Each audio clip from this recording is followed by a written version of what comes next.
27 دسمبر 2007 میں محترمہ بے نظیر بھٹو صاحبہ کو راولپنڈی میں شہید کر دیا گیا، اور وہ ایک بڑی جرأت مند خاتون تھیں، بڑی پولیٹیکل سگیسٹی اور ایکومن بے پناہ تھا، اور ایک دلیر خاتون تھیں۔ پہلی اسلامی دنیا میں وہ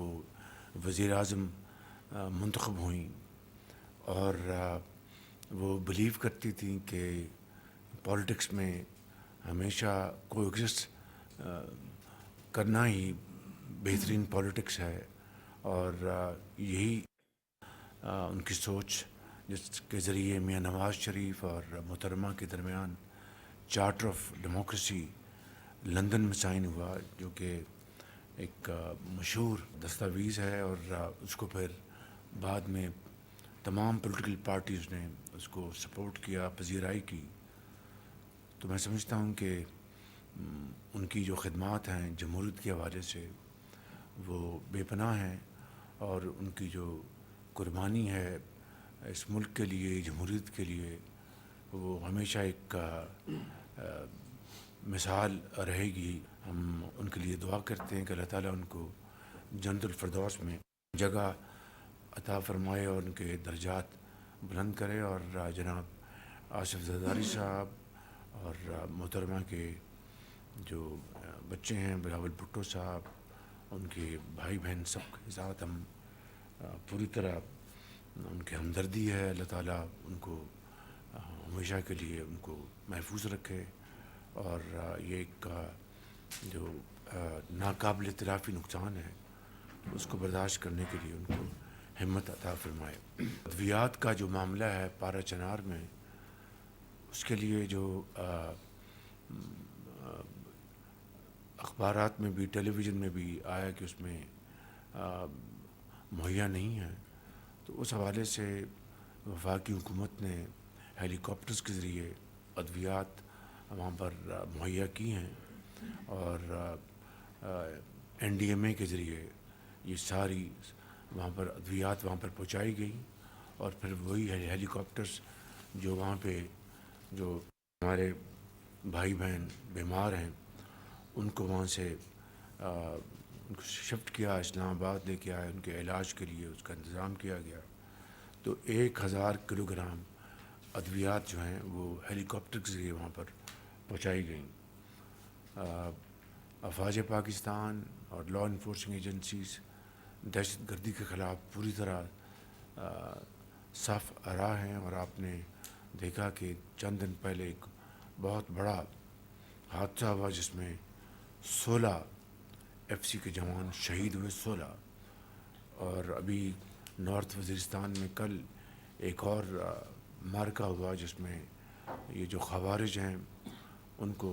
جہنم واصل کیا گیا، مگر اس کے نتیجے میں ایک ہمارے میجر شہید ہوئے ہیں اور ہمارے دوسرے جوان شہید ہوئے ہیں۔ افغانستان ہمارا ہمسایہ ملک ہے، اور ہم سب کی دلی خواہش ہے کہ ہمارے افغانستان کے ساتھ جو کہ ایک برادر ملک ہے، اور ہماری ہزاروں کلومیٹر ہماری جو سرحد ہے وہ ہم شیئر کرتے ہیں، ان کے ساتھ ہماری دلی ہماری یہ خواہش ہے کہ تعلقات بہتر ہوں، اور ہم ایک دوسرے کے ساتھ معاشی میدان میں تعاون کریں، جو ہماری جو ٹریڈ ہے اس کو فروغ ملے، اور ہماری جو دوسری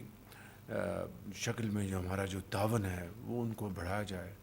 بدقسمتی ہے کہ یہ تحریک طالبان پاکستان وہاں سے آج بھی آپریٹ کر رہے ہیں، اور وہاں سے ہمارے یہاں پر پاکستان کے اندر بے گناہ لوگوں کو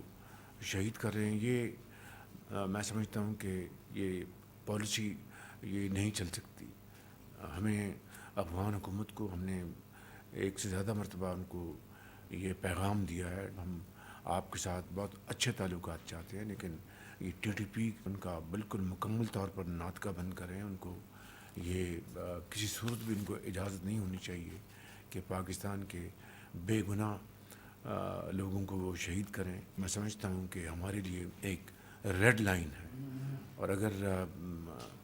جو ٹی ٹی پی بدستور وہاں سے آپریٹ کرے گی کسی صورت بھی یہ ہمارے لیے قابل قبول نہیں، اور ہم اس کے اوپر جو پاکستان کی سالمیت کے تقاضے ہیں ان کا ہم پوری طرح انشاءاللہ دفاع کریں گے۔ لیکن اس کے ساتھ ساتھ میں پھر افغان حکومت کو یہ کہنا چاہتا ہوں کہ اس کے اوپر آپ ایک ٹھوس حکمت عملی بنائیں، اور اس کے لیے ہم آپ سے بات چیت کرنے کے لیے تیار ہیں۔ لیکن اگر ایک طرف ہمیں یہ پیغام ملے کہ ہم تعلقات بڑھانا چاہتے ہیں اور دوسری طرف ٹی ٹی پی کو کھلی چھٹی ہو، تو یہ دو انگلی نہیں ہو سکتی، یہ بات ممکن نہیں ہے۔ کل میری آذربائیجان کے صدر کے ساتھ ٹیلی فون پر گفتگو ہوئی، جناب علیف کے ساتھ۔ وہ بہت پاکستان کے دوست ہیں، خیر خواہ ہیں، اور پاکستان سے بے پناہ وہ عوام سے، پاکستان کے لوگوں سے بڑی محبت کرتے ہیں، اور انشاءاللہ اگلے آنے والے چند مہینوں میں یہ توقع کی جا رہی ہے کہ ہمارے ان سے جو معاشی روابط جو ہیں وہ بہت انشاءاللہ مضبوط ہوں گے۔ بدقسمتی سے ان کا ایک طیارہ حادثے کا شکار ہوا اور 38 لوگ ان کے شہید ہو گئے، 24 بچ گئے۔ تو ان کے لیے پھر میں نے ان سے ٹیلی فون پر اظہار ہمدردی کیا۔ ایک خوشخبری یہ ہے آئی سی سی کہ انشاءاللہ یہاں پر ایونٹ ہونے جا رہے ہیں کرکٹ کے، اور پاکستان کے عوام کو ہائی کوالٹی کرکٹ کا موقع ملے گا۔ اس کے لیے ساری تیاری کر لی گئی ہے، اور امید کی جانی چاہیے کہ انشاءاللہ یہ میچز جو ہیں کرکٹ کے میدان میں انشاءاللہ پاکستان کی جو صلاحیت ہے اس کو پوری طرح ہمارے بچے جو ہیں اس کو انشاءاللہ لے کے آئیں گے سامنے۔ جو اے ڈی آر کے حوالے سے ایک بڑی اچھی پیش رفت ہوئی ہے، اور اس میں فنانس منسٹر صاحب اور ڈپٹی پرائم منسٹر صاحب کی کمیٹی نے بڑی محنت کر کے، اور اسٹیٹ بینک کے گورنر نے ایک بڑا اچھا رول ادا کیا، اور بینکس کے ساتھ انہوں نے ایک معاملہ طے کر لیا۔ یہ میں تفصیل میں نہیں جا رہا۔ 70 ارب روپے اس سال ہمیں موصول ہوں گے قومی خزانے میں، جو کہ اگر یہ ایفرٹ نہ ہوتی اپنا ڈی پی ایم کی، فنانس منسٹر کی، ہماری ٹیم کی، گورنر اسٹیٹ بینک کی، تو یہ 70 ارب روپے اویلیبل نہ ہوتے۔ تو الحمدللہ 70 ارب روپے ہمیں ملیں گے اس سال، اور 3 سالوں میں تقریباً 140 ارب روپے کے لگ بھگ یہ اماؤنٹس 3 سالوں میں اویلیبل ہوں گی بینکس کی۔ جو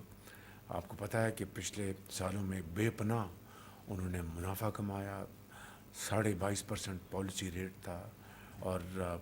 کہیں انویسٹمنٹ تو بیچارے انویسٹمنٹ کہاں ہوتی، اتنے بڑے مہنگے ریٹ پر کون بورو کر کے انڈسٹری لگاتا یا اپنی ایکسپینشن کرتا۔ وہ ٹی بلز اور گورنمنٹ ٹریجری بلز میں انویسٹ کرتے رہے، اور بیٹھے بیٹھائے ان کو ونڈ فالز ہوتے رہے۔ تو اس حوالے سے ہم نے یہ آرگنائز کیا، اور آج انشاءاللہ کیبنٹ کے سامنے یہ ایشو آپ آئے گا۔ آپ جب اس کو منظور کریں گے تو پھر پریزیڈنٹ اس کو انشاءاللہ آرڈیننس جاری کریں گے۔ تو میں اس حوالے سے آپ سب کو مبارکباد پیش کرنا چاہتا ہوں، خصوصی طور پر finance minister, deputy prime minister اور ان کی ٹیم کو، گورنر اسٹیٹ بینک کو، جنہوں نے اس میں بڑی پرویکٹیولی کام کیا، اور یہ قومی خزانے میں 70 ارب روپے، اور یہ کوئی ونڈ فال پروفٹس کمائے ان بینکس نے، اس میں کوئی دو رائے نہیں ہے۔ میں تفصیل میں نہیں جان چاہتا، میں ان الفاظ کے ساتھ آپ سب کا شکریہ ادا کرتا ہوں۔ Thank you very much, let's start.